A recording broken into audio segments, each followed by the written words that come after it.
Miami, Florida, home of the Fleischer Studios, where the latest scientific developments are employed in the art of motion picture cartooning.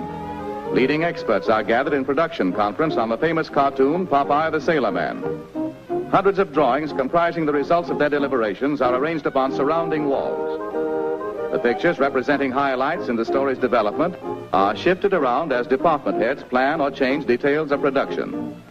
Known as idea or key drawings, they are given to a group of artists called animators. The animators further develop the idea by making additional sketches, each one of which bears a slight change in picture alignment and figure contour in order to depict a degree of progressed action. As there are hundreds of pictures to be animated, the routine drawings in between the key pictures are filled in by other artists who are called in-betweeners. If you've ever flipped the pages of a pad of pictures drawn in sequence, you have no doubt observed how the action creates the illusion of motion. From the in-betweeners, the pencil drawings pass on to the cartoon inkers. The inkers trace the sketches on squares of celluloid. For short, they are called cells. They provide the characters with an invisible support and facilitate their arrangement with other figures as well as backgrounds. The ink drawings are then filled in with color. At the stockroom counter, painters or fillers in replenish their ever-dwindling color supplies. Great care must be exercised by the paint mixers. As a large group of painters are currently working with the same colors, the shades that all are using must match perfectly. Any variance in color will be noticeable on the screen. In filling in the outlines, the figures are reversed as the paint is applied, so the cells, when placed before the camera to be photographed, will present a smooth, glossy surface with no suggestion of paint or brush lines. Now the characters must be provided with a fitting environment. In this department, settings are designed and decorated by artists whose work is just as important and perhaps more complicated than figure animation. It also entails a similar degree of repetition. These artists supply landscapes, street scenes, buildings, exteriors and interiors, as well as furnishings. They must be adept at creating the illusions of wind-blown clouds, waving palm trees, rolling seas, moving vehicles, and other effects that suggest activity.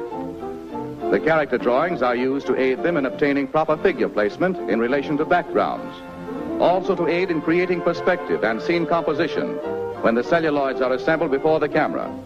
For instance, Popeye's girlfriend, Olive Oil, must appear in normal relation to her patio doorway.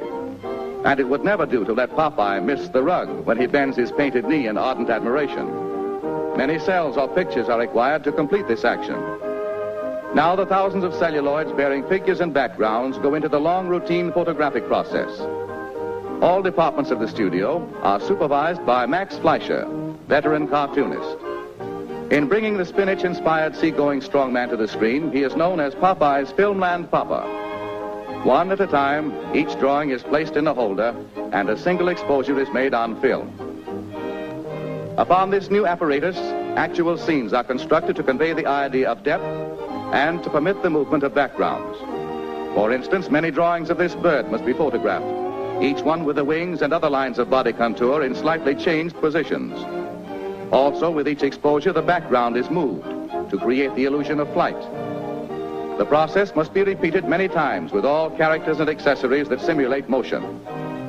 When it is realized that hundreds of sheets of celluloid, each bearing characters, properties, or scenic effects, must be superimposed one over the other so that figures will pass and repass each other in photographic action, thousands of exposures become necessary to complete the entire motion picture. The production of film cartoons is long on routine and heavy with detail and requires considerable special equipment. The groups of pictures for each exposure are held in place by chromium register pins, and the holder is adjusted to the camera by heavy iron arms that lock in mesh.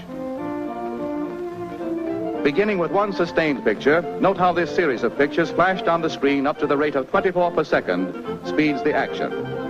The eye retains the image of one until another appears, creating the illusion of motion pictures. Finally, the picture goes into the cutting room, where the film is cut into scenes and edited. Voices are then recorded on the film, and department heads put Popeye through a preview.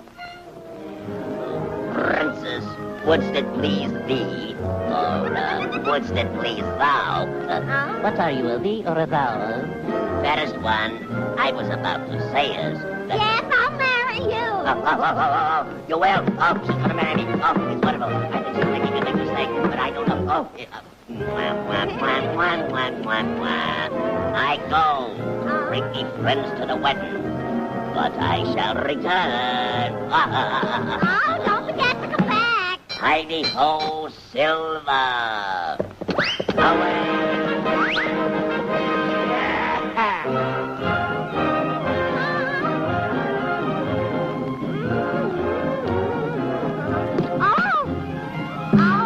Thus, through popular science, an out-of-the-inkwell illusion becomes fantastic screen entertainment.